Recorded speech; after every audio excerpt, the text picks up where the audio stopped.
Sebuah kisah mungkin sekitar 2-3 hari yang lalu, saya sempat terenyuh mendengar kisah itu. Cuplikan seorang hakim di salah satu pengadilan di Saudi yang menghadapi kasus yang menurut dia kasus yang paling unik gitu. Apa ceritanya? Saya waktu dikirimkan cuplikan sekitar 8 menit cuplikan itu, ada gambar orang tua.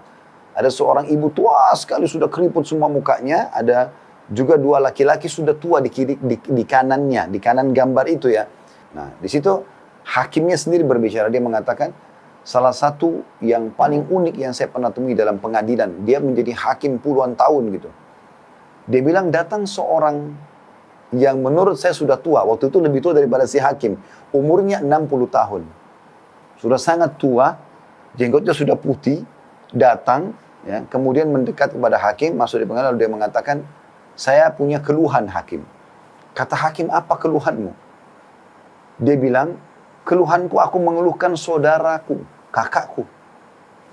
Kata hakim, awalnya saya berpikir, umur 60 tahun, mau mengeluhkan kakaknya, masalah apa ini? Gitu.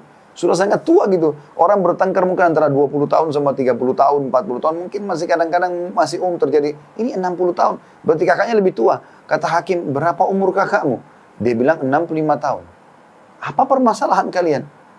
Kata dia, ceritanya adalah, saya menjadi tentara selama 30 tahun di daerah Tabuk. Tabuk cukup jauh. Di pinggiran di pinggiran Saudi, perbatasan. 30 tahun. Dan saya memiliki seorang ibu yang tua. Ibu ini saya titipkan atau dijaga oleh kakak saya yang 65 tahun yang sedang saya keluhkan itu. Kata hakim, lalu apa yang kau keluhkan? Kakakmu menjaga ibumu dan kau pun menjadi askar. Kata dia, iya, ceritanya adalah selama 30 tahun itu saya selalu membagi gaji saya. Setengahnya saya pakai untuk kebutuhan, setengahnya saya berikan untuk kakak saya dan ibu saya. Selama 30 tahun dia bilang, saya pun kebanyakan menghabiskan waktu di wilayah sana. Sekarang saya sudah pensiun. Lalu saya datang, ketemu dengan kakak saya dan ibu saya, dan saya bilang sama kakak saya, sudah 30 tahun kamu berbakti sama ibu kita. Dan saya sekarang mohon kepada kamu agar memberikan kesempatan kepada saya berbakti sama ibu sebagaimana kau sudah berbakti. Saya cuma minta ibu ini pindah ke rumah saya sekarang. Lalu hakim, tiba-tiba kakak saya menangis, lalu mengatakan, demi Allah kau tidak akan pernah bisa merebut ibu dari aku. Kata si adik, saya bukan merebutnya, saya hanya sekedar mau memindahkan dia ke rumah saya dan Anda bisa ketemu sama dia setiap saat. Kau bisa ketemu sama dia setiap saat. Kata kakak saya, demi Allah kau tidak akan pernah bisa merebut ibu dari saya. Sebaliknya kau yang datang kepada saya di rumah ini. Saya tidak akan mungkin melakukan itu. Dia ulangi lagi, dia bilang, saya ulangi lagi, Kak, saya hanya memindahkan dia ke rumah saya supaya saya bisa merasakan kenikmatannya berbakti sama ibu sebagaimana engkau telah menikmatinya 30 tahun. Kata kakak saya, kau sudah mendapatkan pahala kami. 30 tahun kau mengirimkan setengah gajimu. Maka sekarang biarkan ibu sama saya. Jadi subhanallah kata hakimnya, selama ini orang bertengkar antara saudara memperebutkan warisan, memperebutkan kedudukan, atau apalah.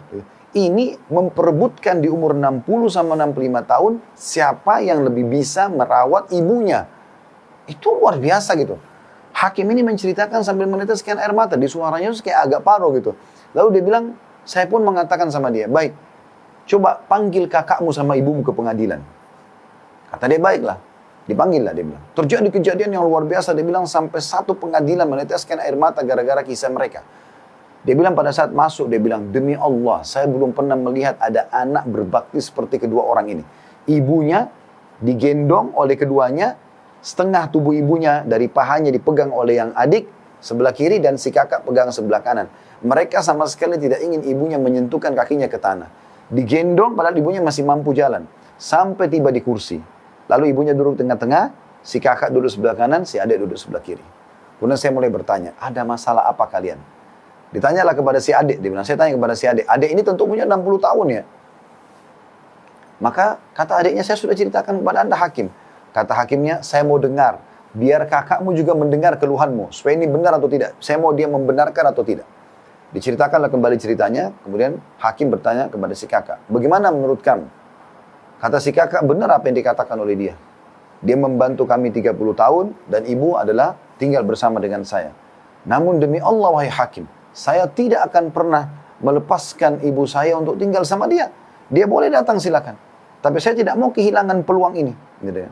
Dan saya sudah membahasakan kepada adik saya, demi Allah kau hanya bisa memindahkan ibu ke rumahmu kalau melalui pintu mahkamah, pengadilan. Oleh karena itu dia datang kepada Anda. Kata hakim, saya belum pernah menghadapi masalah seperti ini. Bagaimana memecahkan masalah antara dua anak yang beributkan ibunya. Lalu saya balik kepada ibunya, saya mengatakan, ibu, tengahi di antara mereka. Kata ibunya, saya nggak bisa wahai anakku. Dia bilang kepada hakim anak, karena ibunya juga sudah tua, 80 tahun lebih malah umur ibunya. Yang ini ditunjuk si kakak, mata sebelah kanan saya. Yang ini si adik, mata sebelah kiri saya. Dua-duanya ini berbakti sama saya. Saya tidak tahu harus menengahi mereka bagaimana. Maka saya pun berkata kepada si kakak, kalau saya melihat kasusnya, seharusnya memang adikmu punya hak. Dan kau bisa datang ke rumahnya. Dia punya hak untuk dibagi waktu sekarang. Karena si adik mengatakan, saya betul-betul hanya berharap sisa umur saya bisa berbakti kepada ibu saya. Maka setelah saya putuskan seperti itu, terjadi sebuah goncangan di pengadilan. Si kakak tiba-tiba menangis terisak-isak, lalu datang ke arah adiknya, mencium tangan adiknya, mencium lututnya adiknya, lalu memohon-mohon supaya ibunya jangan dipindahkan rumahnya. Sambil menangis, karena tangisan si kakak ini kami semua satu pengadilan nangis. Gitu. Bagaimana mereka luar biasanya mau memperebutkan ibunya. Ini si kakak cium tangan dan lutut adiknya untuk minta supaya ibunya jangan dipindahkan rumah. Kata adiknya, wahai kakak, saya hanya minta pindah, berikan saya kesempatan berbuat baik sebagaimana kau telah buat baik sama ibu. Kau bisa datang. Setelah dia tahu adiknya tidak mau lagi melepas kesempatan itu, maka dia pun berkata kepada hakim, wahai hakim, saya akan menerima ini, tapi dengan syarat satu. Dia pegang tangan adiknya, dia mengatakan, ambil janji kepada adik saya ini atas nama Allah, dia akan berbakti pada ibu saya sebagaimana saya berbakti dulu. Apa yang saya buat di rumah, bersihkan kotorannya, urus pakainya, semua ini dia tidak boleh ubah itu. Dia harus buat bahkan bisa lebih baik daripada itu. Maka si adik pun berjanji, akhirnya pengadilan ditutup. Dan kata hakimnya, pada saat mereka keluar dari pengadilan, dua-duanya menggendong ibunya, ya, membagi dua tubuh ibunya, setengah yang pegang satu, yang satu lagi pegang sampai mereka keluar.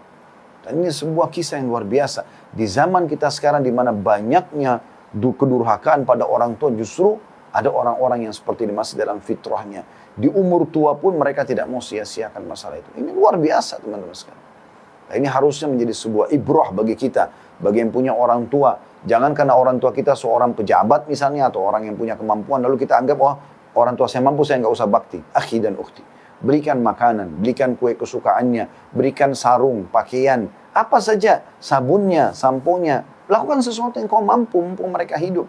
Pada saat mereka meninggal, peluangmu akan lebih kecil, walaupun bisa dengan mendoakan, menziarahi kuburnya, dengan bersedekah buat mereka. Tapi semasa hidup kau bisa mendapatkan ekstra dengan cara mencium tangannya, datang duduk memenuhi hajatnya, ngobrol-ngobrol saja, apa saja. Ringankan kesedihan mereka, gembirakan hati mereka. Karena orang tua itu teman-teman dengan kita datang saja sudah sangat gembira.